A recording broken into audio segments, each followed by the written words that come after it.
ପଣା ସଂକ୍ରାନ୍ତି ଉପକ୍ରମ ବସନ୍ତ ଋତୁର ଶେଷ ସମୟ ତଥା ଖରାର ଆଗମନ ସମୟରେ ପବିତ୍ର ପଣା ସଂକ୍ରାନ୍ତି ପାଳନ କରାଯାଏ। ଏହା ସାରା ଭାରତବର୍ଷରେ ପାଳନ କରାଯାଏ। ପ୍ରଭୁ ମହାବୀର ବଜରଙ୍ଗବଲି ହନୁମାନଙ୍କର ଜନ୍ମ ଦିବସ ହୋଇଥିବାରୁ ଏହି ଦିନକୁ ହନୁମାନ ଜୟନ୍ତୀ କହନ୍ତି। ବର୍ଣ୍ଣନା ଏହି ଦିନଟା ଓଡ଼ିଆ ଜାତିର ପାରମ୍ପରିକ ନବବର୍ଷ ଅଟେ।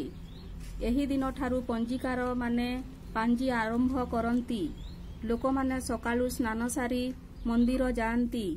ଏହି ଦିନ ସୂର୍ଯ୍ୟନାରାୟଣର ଉପବାସର ପର୍ବ ଅଟେ। ସୂର୍ଯ୍ୟଙ୍କୁ ସନ୍ତୁଷ୍ଟ କରିବା ପାଇଁ ପଣା ଛତୁଆ ଭୋଗ ପ୍ରଦାନ କରାଯାଏ। ଚଉରା ମୂଳେ ଦୀପ ଜଳାଯାଏ। ଏହି ଦିନଠାରୁ ସୂର୍ଯ୍ୟ ବିଷୁବ ରେଖାରେ ଚଳନ କରନ୍ତି। ଶ୍ରୀମନ୍ଦିରରେ ଲୋକଙ୍କର ଭିଡ଼ ଲାଗିଥାଏ। ଭକ୍ତମାନେ ଭକ୍ତିଭାବରେ ଭଗବାନଙ୍କର କରୁଣା ପାଇଁ ଭଗବାନଙ୍କୁ ପୂଜା କରନ୍ତି। ଘଣ୍ଟ ଘଣ୍ଟା କାହାଳି ଶବ୍ଦରେ ଚାରିଆଡ଼ ଉଛୁଳି ପଡ଼ୁଥାଏ। ଶେଷ କଥା, ହନୁମାନ ଶ୍ରୀରାମଙ୍କର ପରମ ଭକ୍ତ ଅଟନ୍ତି। ହନୁମାନ ହେଉଛନ୍ତି ରୁଦ୍ରଙ୍କର ଏକ ରୂପ। ମାତା ଅଞ୍ଜନା ଏବଂ ପିତା ପବନ ଦେବଙ୍କର ସନ୍ତାନ ଅଟନ୍ତି।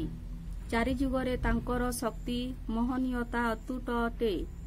ତାଙ୍କର ଜନ୍ମଦିନକୁ ବହୁ ଆଡମ୍ବରରେ ପାଳନ କରାଯାଏ। ଧନ୍ୟବାଦ।